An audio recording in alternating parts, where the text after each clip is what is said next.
Mason and Desmond Bain are the only two players in the country to average at least 15 points a game, 6 rebounds a game, 3 assists, and 1.5 steals. Those are the only two players in the country that have those numbers. So, thought that was an interesting stat there. So, everybody ready? Coach starts off real quick. Just obviously time to turn the page from the Auburn game and getting ready for Missouri. My wife, very quickly when I got home after the Auburn game, I was staring at the stat sheet, and she basically said, get over yourself and get ready for Missouri, and she was probably right. So that's what we're doing. And, it looks like Missouri is going to be as healthy as they've been in a long time. With 23 Tillman back playing, and from everything we've been studying, it seems like Smith will play as well, number 13, who, is their best perimeter shooter. So two teams that are hungry for a win. I don't know if we've really talked about the run that Mason's been on, I guess the last 2.5, 3 weeks. Just how impressive has it been in your eyes?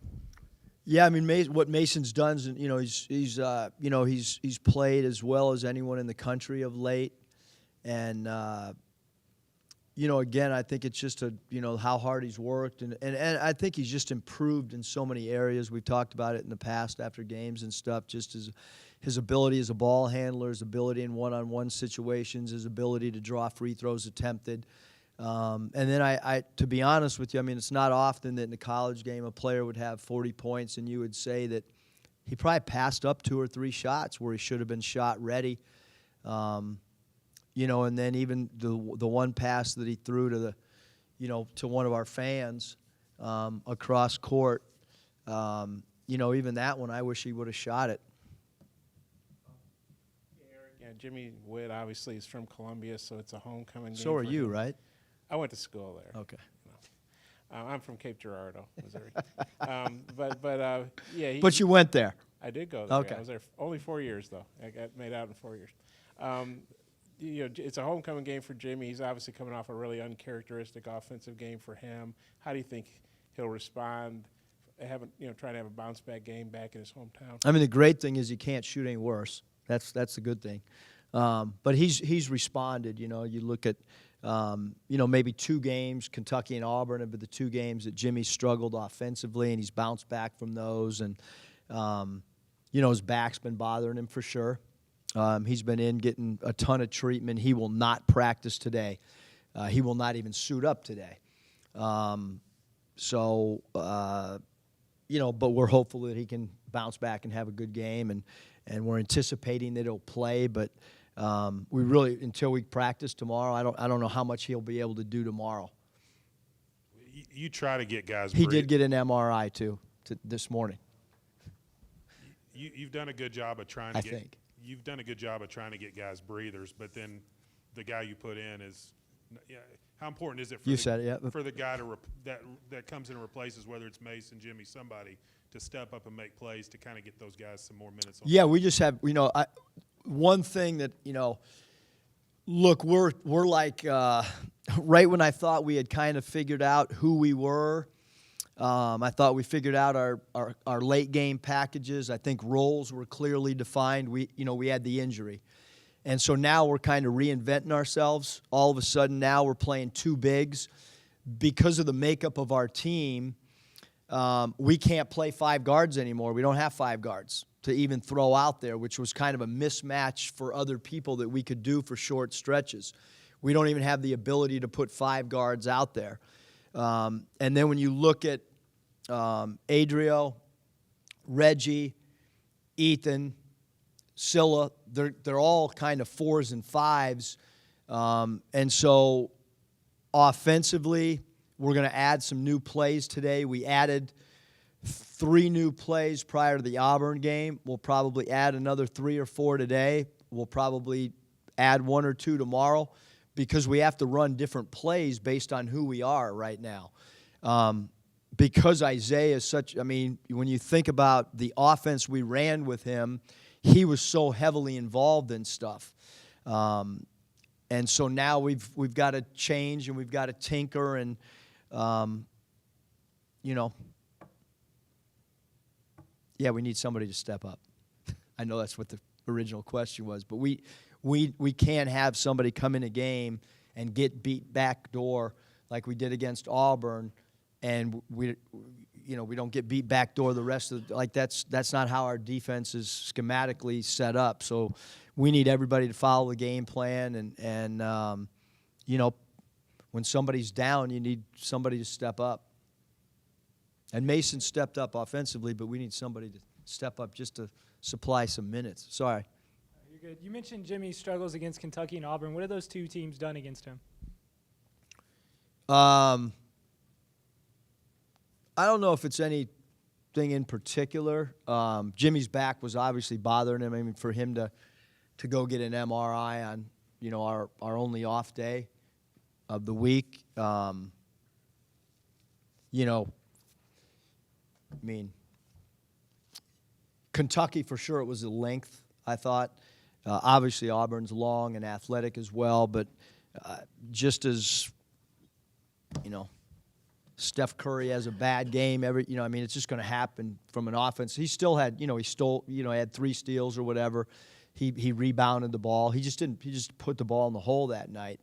But like I said, he's bounced back and had some huge offensive games, and hopefully the rest, not practicing today, not practicing yesterday.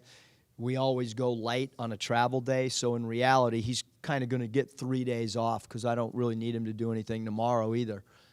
Just need him to wake up Saturday morning and feel fresh. How have you seen Reggie Chaney become more consistent over the last couple of weeks? I mean, if you look at Reggie's shooting percentage, it's always been really good.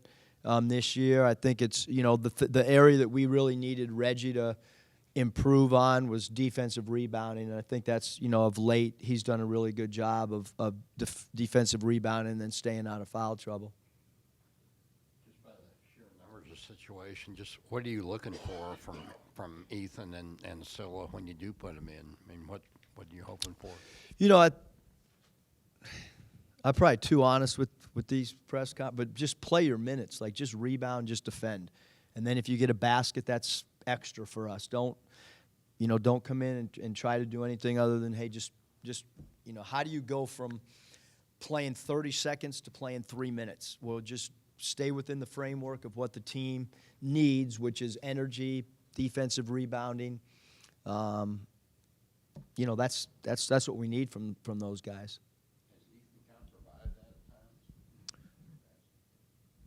You know, yeah. I mean, he's playing hard, but, you know, we need to, you know, look at the defensive rebounds last game. Like, we need defensive rebounding. I mean, you know, like whoever we play, you know, defensive rebounding is, and that's why Reggie's an awesome offensive rebounder.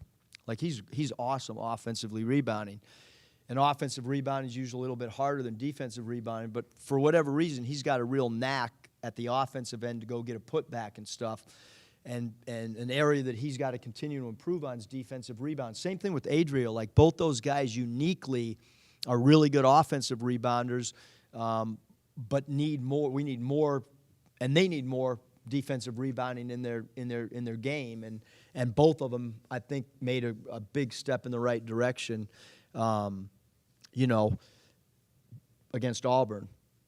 But we have 3 bigs that are pretty good offensive rebounders. You could throw Ethan in there too, but defensive rebounding is what this team needs, you know, and we all have to do what the team needs. That's why I'm adding new offensive plays, and I gotta figure stuff out too. I mean, we have a completely new roster when you take somebody out that's scoring that many points, and who is, look at Isaiah Joe turns the game into a 4-on-4 game.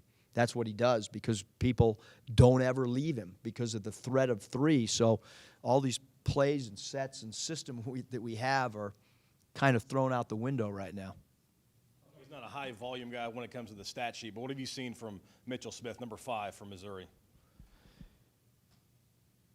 Active, versatile. You know, he's able to switch pick and rolls. Where their other 2 bigs, they'll play different coverages. They'll soft trap. They'll aggressively trap with with 14 Nico and 23 Tillman, but Smith allows him to kind of play small ball a little bit and match up with people, and he's a threat from perimeter 3 as well. Talking about adding things at this point of the season, kind of having to redefine your team. How difficult is that? How challenging is that? I mean, for me, coaching in the minor leagues, it's a way of life. So I mean, it's not really bothering me at all. I probably work for some coaches that at the collegiate level that would it'd be a little bit unique or whatever. But I think that when you coach in the minor leagues, you're constantly adjusting, and so it's not really. I mean, the good thing is, because I brought it in, is like I get these things in the mail. I mean, this guy sent me this thing today from Indiana. This is awesome. Like the guy sent me, I left the other 7 pages. He sent me, I've never seen these diagrams before, but he went through 1607 mark, you're 4 out, 1 in, you got nothing. 1538, 3 out, 2. So it's like awesome. I get a lot of help too. So your background or your experience has geared you for this. Yeah. I mean, I think that coaching in minor leagues where players are getting called up or sent down, you have to constantly be on the fly. That doesn't mean it's going to look good or work, but it's not bothering me, I guess, is the best thing to say, Bob. Speaking of CBA, I remember in the summer coaches call, you'd already been on, so I didn't get to ask you about it, but Conzo Martin said he was a player against, you were a coach, and that you He played for Grand Rapids, yep. Yeah, he said you talked a lot of trash. Man. Do you remember that? If so, can you give us an example? Or I mean, I guess you'd have to ask Zoe. I don't know if it's, I mean, I don't do it. Yeah, I don't do it now, but certainly, in the pros you might might let a guy know you're backed way off him, or, try to encourage an opposing player to shoot, something like that. Maybe in the minor leagues that happened. What do you remember about him from those days? Great competitor. He was on a great team, coached by Brendan Surr. Brendan Surr, who's in charge of coaching you and does these podcasts and puts on coaching clinics all the time. And Brendan Surr actually had been an assistant with Chuck Daly, and he was Zoe's coach. And they had 5 rookies on that team. Ray Jackson was on that team. Kwanzaa, they were really good, and he could shoot the ball, and he was really, really tough. I mean, he was a really good basketball player. Back, I guess you just called a sore back. The MRI show there's no yeah, he had serious. an injection. I don't know what I don't know what it was or whatever, but just constant rehab between now and game time.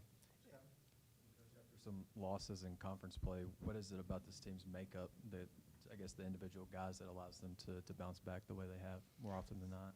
Yeah, I mean, I think like for us, it's everybody talks about take one game at a time or whatever, but like there's only one thing we can control right now, and it's how do we, come out and play against Missouri. I mean, that's kind of all we can control, and our guys have done an incredibly great job of not having hangover losses where we lose. And then it carries over to the next game, and we lack energy, So, and I expect our team to come out and play with, even though it's an early start, it's one of the, we haven't had a lot of early starts this year, but it's a game on the road with an early start. And I will tell you, like, our shoot-around time is at 8 a.m. At Missouri. We cannot shoot in their building tomorrow night, which normally we do because there's a concert there.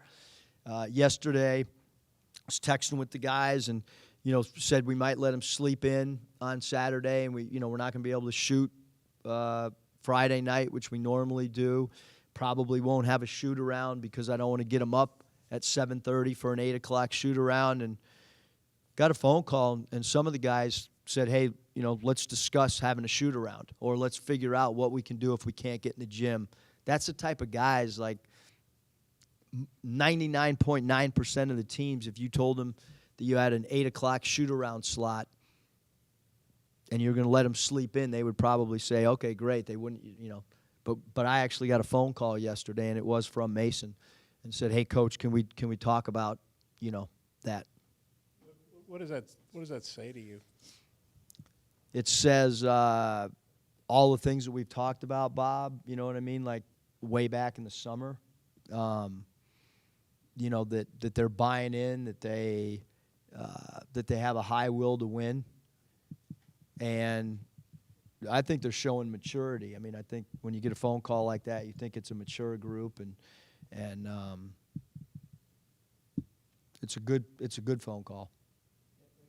With Jimmy, you know, he's such a mature, even-keeled, steady, whatever adjective you want to use, guy. I mean, I would think he would bounce back from a tough game better than most. And he was 0 for 6 in the first half, only took one shot in the second half. Do you think he just felt like, hey, I'm going to rebound and play defense? I'm not hitting my shots, let other guys shoot? Or what'd you make of that? I thought his back stiffened up in the second half. I mean, noticeably in the second half, defensively and offensively, I thought he didn't have the same mobility, that maybe he did early in the game.